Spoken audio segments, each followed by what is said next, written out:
अन्य समाचार सूरतथी जाहेરમાં બર્થડેની ઉજવણીનો વિડીયો વાયરલ થયો છે। પાંડેસરા વિસ્તારમાં જાહેરમાં બર્થડેની ઉજવણી કરવામાં આવી। તેરેનામ રોડ ઉપર આવેલી સુકી નગર પાસેનો આ વિડીયો છે જે વાયરલ થઈ રહ્યો છે। લોકોને એકત્ર કરી અને ફટાકડા ફોડી બર્થડેની ઉજવણી કરતો દેખાયો યુવક। ભાજપનો કાર્યકર્તા હોવાની માહિતી, પોલીસ કાર્યવાહી કરે તેવી માંગ।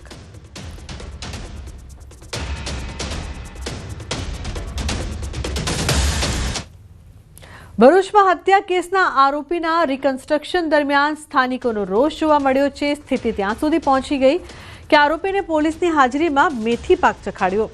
નંદેલાવ સ્થિત આશીર્વાદ સોસાયટીમાં રસોઈયાની ઘરમાં કરપીણ હત્યાના કેસમાં પોલીસે હત્યારાની ધરપકડ કરી હતી। જે બાદ રિકન્સ્ટ્રક્શન દરમિયાન મૃતકના પરિવાર અને સ્થાનિકોએ આરોપી સામે રોષ જોવા મળ્યો હતો। આરોપીને લવાયો ત્યારે સ્થાનિકોએ આરોપીને મેથી પાક ચખાડ્યો હતો, જેના કારણે એક તબક્કે વાતાવરણ ગરમ બન્યું હતું। 17 ઓગસ્ટ 2025 પ્રકાશ માલીની તેના નોકરોએ ઘરમાં હત્યા કરીને ફરાર થઈ ગયા હતા।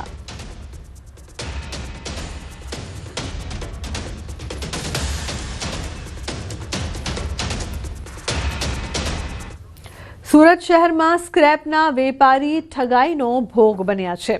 ઠગ ટોળકીએ વેપારીને સ્ક્રેપ સસ્તા ભાવમાં આપવાની ઓફર આપી હતી। સાથે જ વિદેશી માલનો લોભ આપી વેપારીના પૈસા પણ પડાવ્યા। આરોપીઓએ કંપનીઓના નામે 2 કરોડ 19 લાખથી વધુ રૂપિયા ટ્રાન્સફર કરાવી લીધા અને માલ ડિલિવરી ન આપીને નાણાં પરત પણ ન આપ્યા। જે બાદ વેપારીએ સમગ્ર મામલે પોલીસ ફરિયાદ કરી હતી। પોલીસે ફરિયાદના આધારે આરોપીની ધરપકડ કરી છે।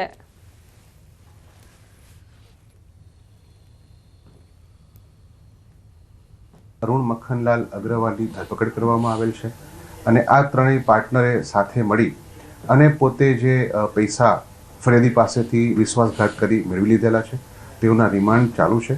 પૂછપરછ કરી હાલની આગળની તપાસ ચાલુ છે। મહેસાણામાં લૂંટેરી દુલ્હન ચાંદની પ્રકરણમાં તપાસ તેજ કરવામાં આવી છે। આદિવાડાના યુવકના ગીરવે મૂકેલા દાગીના રિકવર, મંગળસૂત્ર, ચાંદીની પાયલ સહિતના દાગીના ગીરવે મૂક્યા હતા। લગ્ન કરનારી આ ગેંગના 5 દિવસના રિમાન્ડ પૂર્ણ કરવામાં આવ્યા છે। ચાંદનીએ પોતાની મરજીથી કુલ 15 યુવકો સાથે લગ્ન કર્યા હતા। રૂપિયા મળતા હોવાથી પોતાની મરજીથી લગ્ન કર્યા હતા। નોટરી દ્વારા ચાંદનીના 5 લગ્ન અમદાવાદના ઘીકાંટા વિસ્તારમાં એક જ જગ્યાએ કરાવાયા હતા। ચાંદનીના બોગસ ડોક્યુમેન્ટ્સ બનાવનાર શખ્સની ધરપકડ કરવાની કવાયત હાથ ધરાઈ છે।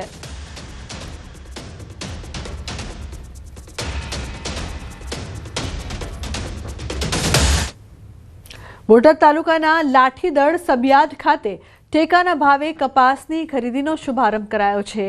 બોટાદ જિલ્લાના આશરે 8,000 ખેડૂતો દ્વારા કપાસને લઈને રજીસ્ટ્રેશન કરાવાયું છે। કપાસના શુભારંભ સમયે બોટાદ માર્કેટિંગ યાર્ડના ચેરમેન મનહર માતરિયા, જિલ્લા ભાજપ પ્રમુખ મયુર પટેલ તેમજ અન્ય સ્થાનિક આગેવાનો અને ખેડૂતો હાજર રહ્યા હતા। ખુલ્લા બજારમાં હાલ ખેડૂતોને 1400ની આસપાસનો ભાવ મળે છે, ત્યારે ટેકાના 1612 રૂપિયા જેટલો ભાવ મળી રહ્યો છે। 20 કિલોએ ખેડૂતને 150થી 200 રૂપિયાનો ભાવ ટેકાની ખરીદીમાં મળે છે, જેથી યાર્ડના ચેરમેન તેમજ ખેડૂતોએ ખુશી વ્યક્ત કરી છે। આ કાર્યક્રમની અંદર જિલ્લા ભાજપના પ્રમુખ મયુરભાઈ પટેલ, રસિકભાઈ, અમારા ડિરેક્ટર CB પટેલ સહિતના અધિકારીઓની હાજરીમાં આજે CCIની કામગીરી શરૂ કરવામાં આવી છે। બજાર અને અત્યારના ભાવને તમે જુઓ તો ખેડૂતની અંદર લગભગ 150 રૂપિયાનો મને ફાયદો થાય છે। તો અસંખ્ય ખેડૂત બોટાદ જિલ્લાનો આમ તો કપાસનો મુખ્ય ગુજરાતની અંદર જો સૌથી ઉત્પાદન થતું હોય તો બોટાદ ખાતના જિલ્લાની અંદર કપાસનું ઉત્પાદન છે, ત્યારે સૌથી વધુ બોટાદના જિલ્લાના ખેડૂતોને અહીંયા લાભ થવાનો છે। ખેડૂતને હોવાથી 150 રૂપિયાનો સાહેબ ફાયદો છે। ખુલ્લા બજારમાં 1400 થી 1500 રૂપિયાના ભાવ ગણવાના, આમાં 1612 રૂપિયા આપે છે। ફાયદો થાય। SIRની કામગીરીની આડઅસર બાળકોના શિક્ષણ પર જોવા મળી રહી છે। શિક્ષણ પર પડી રહેલી અસર જોવા મળી રહી છે। શિક્ષકોને ચૂંટણીલક્ષી કામગીરી સોંપવામાં આવતા શાળાઓમાં શિક્ષણ કાર્ય ખોરવાઈ રહ્યું છે। સ્થિતિ એવી છે કે શિક્ષકોના અભાવે 2 થી 3 વર્ગના વિદ્યાર્થીઓને એક જ રૂમમાં બેસાડવા પડી રહ્યા છે। મહેસાણા શહેરમાં આવેલી ઇન્દિરાનગર પ્રાથમિક શાળાની વાત કરીએ તો કુલ 17 શિક્ષકોમાંથી 3 શિક્ષકો BLOની કામગીરીમાં ગયા છે। 2 રજા પર છે, 2 શાળાકીય કાર્યક્રમમાં વ્યસ્ત છે, એટલે કે 7 શિક્ષકો હાજર નથી. બાકી વધેલા 10 શિક્ષકો શાળાના બાળકોને અભ્યાસ કરાવી રહ્યા છે, જેથી 2 વર્ગના વિદ્યાર્થીઓને એક જ વર્ગમાં બેસાડવાની ફરજ પડી છે. આ જ સ્થિતિ જિલ્લાની અન્ય શાળાઓમાં પણ જોવા મળી રહી છે. અત્યારે હાલ મારી એસઆઈઆરની કામગીરી છે, એટલે અમે એક સતત એમાં જ રોકાયેલા છીએ અને મારા વર્ગનું કામ બીજા શિક્ષકો કરી રહ્યા છે.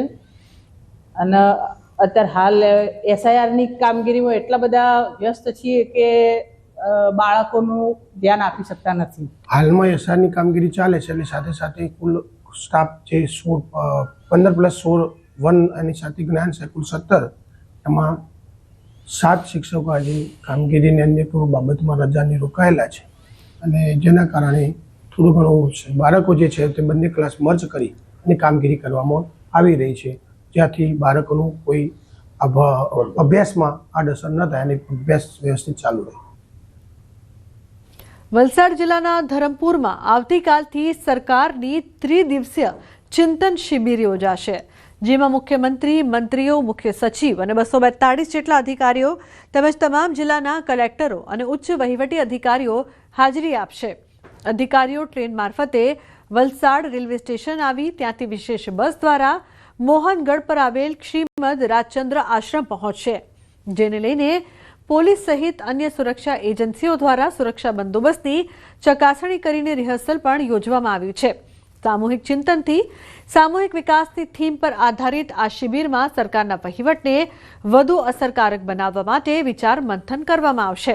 ઉપસ્થિત અધિકારીઓ તેમની ઉપલબ્ધિઓ, મુશ્કેલીઓ, પડકારો અને તેના ઉકેલ અંગે ચર્ચા કરશે. જિલ્લામાં પ્રથમ વખત આયોજિત આ મહત્વપૂર્ણ શિબિરને લઈને વલસાડ જિલ્લા વહીવટી તંત્ર દ્વારા સુરક્ષા વ્યવસ્થાની ચકાસણી સહિતની તમામ તૈયારીઓને આખરી ઓપ આપી દેવાયો છે.